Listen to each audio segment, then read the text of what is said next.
నమస్తే, ఎట్లున్నారు? వచ్చిందండి వయ్యారి సాంప్రదాయిని సుప్పిని సుఖ పూసని. ఈరోజు స్వర్ణగిరి టెంపుల్కి వెళ్తున్నాం. సమ్మర్ అండ్ రష్ కూడా ఎక్కువ ఉంటుంది కాబట్టి సింపుల్గా టాప్ అండ్ లెగ్గింగ్ వేసుకొని రెడీ అయినా.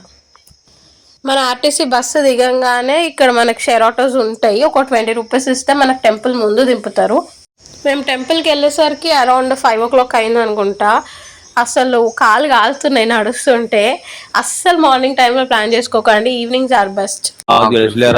సో దర్శనం విషయానికి వస్తే మనకి 50 రూపీస్ ఉంది, 1000 రూపీస్ ఉంది అండ్ ఫ్రీ దర్శనం ఉంది. ఫ్రీ దర్శనంకి 50 రూపీస్ టికెట్కి పెద్ద డిఫరెన్స్ అయితే ఏం లేదు.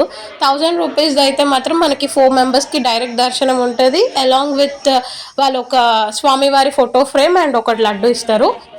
మాకు ఫ్రీ దర్శనంలో 1.5 hour టైం పట్టింది ఆ లైన్లో. అసలు ఫుల్ హ్యూమిడ్ ఉంది, చిట్ట చిట్ట అంతా. కాకపోతే ఆ 1.5 hour స్ట్రగుల్ స్వామివారిని చూసినాక ఇట్స్ ఆల్ వర్త్ ఇట్ అనిపిస్తుంది. ఈ ఉయ్యాలైతే అసలు చాలా బాగుంది. చుట్టూ మిర్రర్ వర్క్ వచ్చి ఆ లైటింగ్ అయితే అసలు సూపర్ అనిపించింది.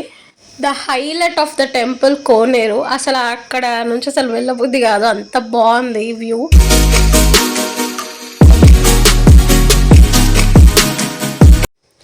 ఇక ఈ బొమ్మకైతే ఫోటోలు తీయలేక చచ్చిపోయాను నేనైతే. క్యాండిడ్ అంటది, కూర్చొని అంటది, నించొని అంటది. మీ ఫ్రెండ్స్ కూడా ఇంతేనా? ఫ్రెండ్స్ నాకొద్దు ఈ ఫ్రెండ్స్ సావురు. మీరు అక్కడ తినడానికి ఏమైనా కొనుక్కోవాలనుకున్నా ఆన్లైన్ పేమెంట్ యాక్సెప్ట్ చేస్తలేరు. క్యాష్ క్యారీ చేస్తే best.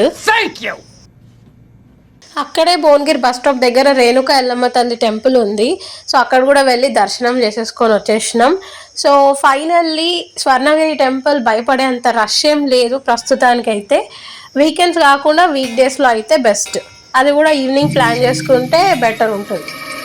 Thank you for watching. Bye bye.